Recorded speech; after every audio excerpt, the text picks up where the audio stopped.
রাজনৈতিক ষড়যন্ত্রে সারল্য হারালো ফুলেরা গ্রাম। ভোট আবহে প্রশ্ন তুলল পঞ্চায়েত থ্রি। সরকারি প্রকল্পের হাহাকার। গ্রাম্য রাজনীতির মোড়কে কেমন হলো পঞ্চায়েত সিজন থ্রি। তাহলে চলো এই পঞ্চায়েত থ্রি নিয়েই আলোচনা করা যাক। গোটা দেশে যখন নির্বাচনী আবহ, ভোট রাজনীতিতে তপ্ত কাশ্মীর থেকে কন্যাকুমারী, তখন ওটিটি প্ল্যাটফর্মে হাজির Panchayat season three. Panchayat one আর দুই এই সিজনে দর্শকদের নাড়ির স্পন্দন বুঝে ওটিটির পর্দায় গ্রামের তৃণমূল স্তরের রাজনীতির বাস্তব দলিল ফুটিয়ে তোলা হয়েছিল। এবার কিন্তু সেই গল্পই একটা নতুন মোড় নিয়েছে। ফুলেরা গ্রামের সচিবজি, প্রধানজি থেকে সহকারী বিকাশ কিংবা উপপ্রধান প্রহ্লাদ চা, প্রত্যেকের চরিত্র এতটাই সাবলীল যে সকলেই যেন আমজনতার এক একজন প্রতিনিধি। পঞ্চায়েতের তৃতীয় মরশুমের মতোই ফুলেরা গ্রাম এবার আরও পরিণত। পূর্ব ফুলেরা ধুকলেও পশ্চিম প্রান্তে পাকা ঘরবাড়ির ভিড়। তবে ইলেকট্রিক এলেও কিংবা সিসিটিভি লাগানো গেলেও গ্রামের রাস্তা এখনো সারাই করা সম্ভব হয়নি। আর সেটাই হচ্ছে পরবর্তী পঞ্চায়েত ভোটের আগে মুদ্রা হিসাবে বিরোধীদের ষড়যন্ত্রের মূল উপাদান, যার নেতৃত্বে বনরাকুশ অর্থাৎ ভূষণ বরাবরই এই সিরিজটি দেশের প্রত্যন্ত অঞ্চলের প্রান্তিক মানুষগুলোর কথা বলে এসেছে। একটা গ্রাম পঞ্চায়েতে সেখানকার প্রধান, বিধায়ক, জেলা শাসকের কি ভূমিকা, কিংবা সরকারি সিস্টেমের স্তরগুলোর কাজের যে গাফিলতি বা শান্তির সহাবস্থানের জন্য যে কৌশল প্রয়োগ করা হয়, সেটা এই সিরিজে ছত্রে ছত্রে গেঁথে দেওয়া হয়েছে। পেটের টান, সংসারের অভাব কিভাবে নাতি ঠাকুমার সম্পর্কেকেও জাঁতা কলে পিষে দেয় দেখালো দীপক কুমার মিশ্র পরিচালিত পঞ্চায়েত সিজন থ্রি। দ্বিতীয় সিরিজের মতো এবারও এই সিরিজ যেমন দর্শকদের সবাইকে হাসালো, সুরসুরি দিল, তেমন আমাদের চোখের কোণাও ভেজালো। এত সহজ সরল সুন্দর স্টোরি টেলিং এর জন্য চন্দন কুমারের হাততালি কিন্তু প্রাপ্য।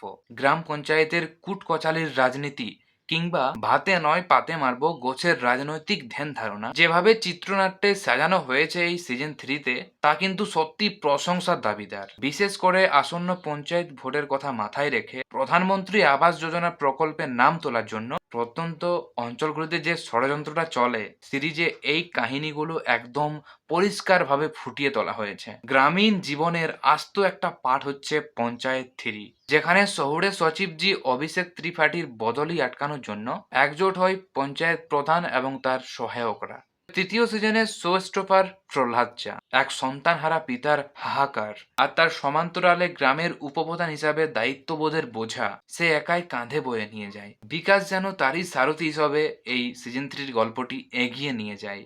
জিতেন্দ্র কুমার, রঘুবীর যাদব, নীনা গুপ্তা, চন্দন রায়, ফৈজল মালিকদের মতো সিরিজের স্টার কাস্টেই কর্মজীবনের আকাঙ্ক্ষা এবং গ্রামীণ রাজনীতিতে জড়িয়ে সচিবজি ওরফে অভিষেক জিতেন্দ্র চরিত্র এবারের সিজনে অনেক পরিণত। রঘুবীর যাদবের অভিনয় দক্ষতা নিয়ে এই পরিসরে আলাদা করে বলার আর কোনো প্রয়োজন নেই।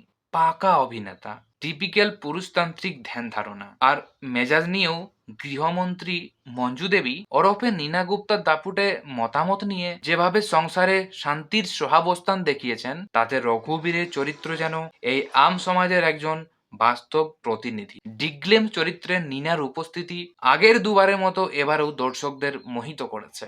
মিষ্টির সঙ্গে সচিবজির মিষ্টি মন আদান প্রদানও নজর কাড়ল, যে প্রেমে কোনো কামগন্ধ নেই, আছে শুধুই অনুভূতি, বুক দুড়ু দুড়ু।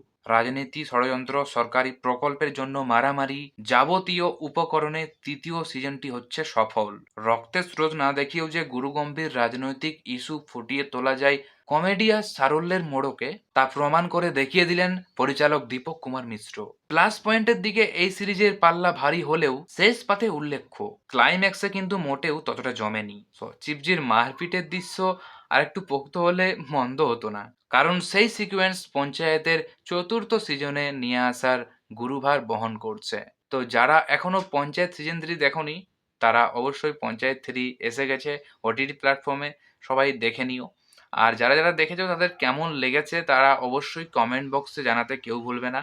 আর এইরকমই নতুন নতুন আপডেট পেতে আমাদের এই চ্যানেলটিকে সাবস্ক্রাইব করতেও কেউ ভুলবে না। তো দেখা হচ্ছে আবারও এরকম কোনো পরবর্তী ভিডিওতে। ততক্ষণ সবাই ভালো থাকো, সুস্থ থাকো, মুভি দেখো। Bye bye, take care.